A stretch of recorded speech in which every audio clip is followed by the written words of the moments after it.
qué no se comprometió el país? Empecemos por esos dos temas que usted ha planteado. Zonas francas no se toca, es un tema que para el gobierno siempre ha sido claro que constituyen un elemento fundamental en la política de desarrollo y no se tocan, así es que zonas francas no está incluyéndose en este ajuste. No se está incluyendo el IVA, no hay absolutamente ninguna referencia al IVA, ningún incremento ni ningún elemento que tenga que ver con el IVA. No hay aumento en el impuesto a bienes inmuebles, eso está totalmente fuera. No hay impuesto a transacciones financieras, no hay privatización de instituciones públicas. Esos, entre otros elementos, podemos señalar aquí con toda contundencia que no están presentes en esta propuesta que hemos estado conversando y negociando con el Fondo Monetario Internacional. Y usted, señor ministro, algunos economistas han criticado un poco que el Ministerio de Hacienda fuera tan optimista diciendo que los números habían cerrado mejor de lo que se esperaba, aunque realmente son los peores de los últimos años. No sé si esos economistas serán los mismos que decían hace 6 meses que el default venía y que el déficit iba a cerrar en 11,5. Probablemente son los mismos. Hubo esos pronósticos en algún momento, ¿cierto? Y el déficit cerró en 8.3, con el nuevo PIB 8.1, pero digamos en 8.3. Entonces, yo lo que creo es que tenemos que ver la realidad. Vean, en Estados Unidos el déficit creció un 300%, pasó del 6% al 18%. En una de las economías más grandes del mundo, del 6 al 18, un 300%. El déficit nuestro creció menos de un 25% en una economía pequeña como la nuestra. Entonces, ¿a qué se debe eso? Se debe al esfuerzo enorme que se hizo en la parte de gasto. Y creo que eso es importante tenerlo muy, muy presente. Así es que yo ahí lo que diría ¿es la mejor situación? No, evidentemente no es la mejor. Uno quisiera estar en una situación mucho mejor que la que estamos. Y por supuesto que yo estoy seguro que los dos señores diputados que están aquí también quisieran que el país esté mucho mejor y don Lenín también. Pero estamos en medio de una situación muy complicada y en esa situación complicada logramos tener control sobre las finanzas públicas. Y esa es la parte que es realmente importante. Pasar de un 6.9 a un 8.3 de déficit, creo que es importante desde el punto de vista que se mantiene el control, que precisamente podemos relanzar la economía sin estar en el 11,5 que decían, sino que desde una perspectiva de finanzas públicas mucho más manejable, que precisamente con un ajuste de este tipo podemos llevar adelante. Si no, el ajuste habría tenido que ser muchísimo más grande. Y aquí tendríamos que estar hablando de algunas cosas de esa lista que dijimos que no. Bueno, eso es lo que habría ocurrido. Hoy estaríamos aquí hablando y diciendo que sí irían algunas de esas cosas. Voy a preguntarle al ministro de Hacienda si dan los números, porque algunos economistas también han señalado que un cuadro que presentaron el día viernes con lo que se espera recaudar con estas medidas, pues que no les daban algunos números. Por ejemplo, decían que para el 2023 se proyectaba que el ajuste total iba a tener un tamaño del 3.41%, pero que sin embargo, si se quería llegar a un déficit de un 1%, ese año debería ser un 4%. ¿Dan los números, don Elian? El Fondo Monetario Internacional dice que los números sí dan. Nos dicen los técnicos que estuvieron revisando esto con profundidad, que tienen una amplia experiencia, que sí dan. Ahora, ese 1% en concreto, ¿de dónde viene? Ese 1% son medidas que ya hoy existen, pero que no están implementadas precisamente por el paso del tiempo. ¿Cómo cuáles? Le doy 2 ejemplos. Al día de hoy no se le está cobrando IVA al turismo ni a la construcción. A partir de julio, si mal no recuerdo, se iniciará ese cobro que irá siendo gradual, sí, julio de este año. Entonces, conforme esa medida va entrando en vigencia, que no ocupa ya ninguna aprobación legislativa ni del Ejecutivo, sino sencillamente el paso del tiempo para llegar al momento donde la ley dice que hay que cobrar, entonces eso va incrementando el ingreso y eso está tomado en consideración.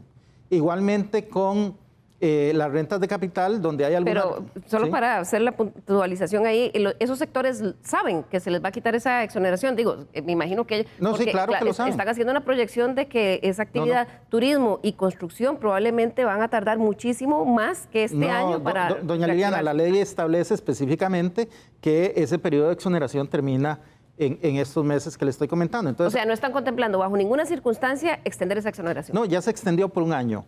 La exoneración terminaba el año pasado y se extendió por un año. Entonces, precisamente en este momento de conformidad con la ley, es una proyección de conformidad con la ley que hoy tenemos. Esa exoneración termina ahí y a partir de ahí en construcción, si mal no recuerdo, inicia gradualmente el proceso de cobro. Entonces, eso se va incorporando a lo largo de los años y ese es el 1% que les falta ahí. Igual con rentas de capital. Hay algunos títulos que hoy están al 7, al 8 y que van aumentando un 1%. Aunque aquí hay un proyecto que lleva esas rentas de una vez al 15, el efecto se netea porque precisamente en ese incremento se toma como que al inicio sube, por decirle algo, punto 20, luego sigue punto 16, punto 14, punto 2, etcétera, porque del otro lado se está contemplando el efecto. Entonces, no es que falte en el cuadro, no es que falten los cálculos del fondo, todo eso está absolutamente considerado. Lo que no está considerado es que pudiera haber una manifestación, digamos, de esos sectores productivos como la Cámara de Construcción y la Cámara de Turismo, en el sentido de esperar que les extiendan esas exenciones o esa, digamos, esa reducción como parte de un programa de reactivación económica. Lo que pasa es que para efectos nuestros sí tenemos que considerar la existencia de esos recursos. Ya si se da una situación de ese tipo, pues habría que hacer un replanteamiento. Pero hoy debemos tener claridad que la ley nos dice que tenemos que iniciar el cobro de esos impuestos a partir de cierta fecha y nosotros lo que estamos haciendo es considerando esa fecha y el rendimiento financiero que ese impuesto le va a dejar al Estado costarricense. Que también no podemos renunciar, don Elian, y se lo planteo, a una renegociación de la deuda. Usted ha indicado que es un default selectivo, pero yo creo que, es decir, hay que sentarnos en las instituciones públicas, revisar flujo de caja, un porcentaje, es decir, 2.500 millones de dólares se podrían refinanciar en los vencimientos de este año y que sí, nadie está pensando en que pongamos en un problema la caja, yo lo tengo clarísimo, pero sí nos podemos sentar a hablar de que la tasa de interés no sea el 9, que podría ser el 6, el 7, un poquito menos. Es decir, posible, lo que estoy diciendo es que no podemos renunciar a esos esfuerzos. Yo creo que, no sé si usted los ha hecho, pero yo creo que de cara a los costarricenses sí sería importante decir que no es sostenible, porque lo que sigue es que ya yo no le voy a poder pagar el 9 o el 11, es que no le voy a poder pagar nada. Nosotros hemos venido en un esfuerzo por contener la tasa y bajar la tasa, y lo hemos venido logrando. Pero ese tipo de esfuerzos que señala don Pablo Heriberto, en primer lugar provocarían lo siguiente: cuando nosotros tomamos un título, en este caso a la Caja o a cualquier otro operador financiero, y en vez del 9 le damos un 6, pero afuera el título está el 9, entonces aquí hay una pérdida. Entonces este título entra en el portafolio con una pérdida y tiene que anotar la pérdida. En el momento en que eso ocurre, todos los mecanismos de control de esa institución tienen que salir en defensa de la institución. Entonces ahí se nos empiezan a generar temas de control interno, temas de auditoría.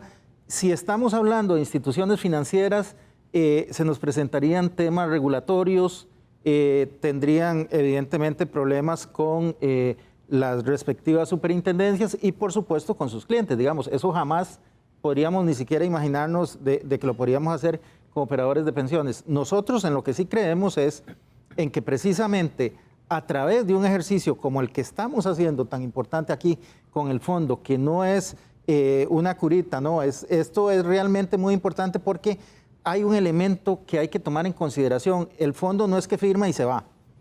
El fondo incluso a partir de ahora va a tener un representante, o una vez que se apruebe el acuerdo, va a tener un representante en Costa Rica, que ahora no lo tiene.